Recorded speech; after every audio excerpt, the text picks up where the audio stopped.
Welcome to the latest update program. The topic of discussion is 50,000-year-old magnetic fossils discovered. Recently, researchers have uncovered a 50,000-year-old sediment containing a massive magnetofossil in the depths of Bay of Bengal. Magnetofossils are remnants of magnetic particles produced by magnetotactic bacteria, also known as magnetobacteria, preserved within geological records. These bacteria, primarily prokaryotic organisms, align themselves along Earth's magnetic field. They were initially observed in 1963 by Salvatore Bellini and later in 1975 by Richard Blakemore. Blakemore identified the bacteria's unique ability to navigate using iron-rich particles. These bacteria generate tiny crystals composed of magnetite or greigite, aiding them in sensing changes in oxygen levels in their aquatic environments. The fossils they leave behind offer valuable insights into past environmental conditions. Let's discuss key findings of the study. High-resolution transmission electron microscopy unveiled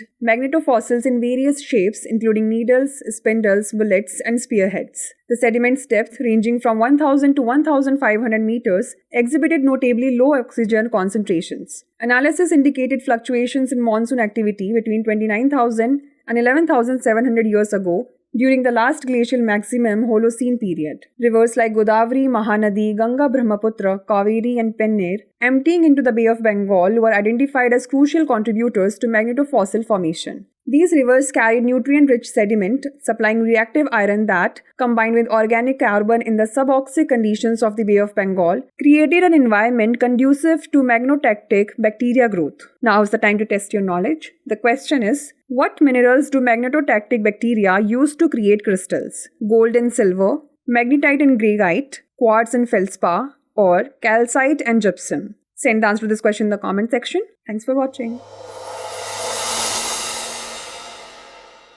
For more informative content, like, share and subscribe, and do not forget to press the bell icon to get the notifications.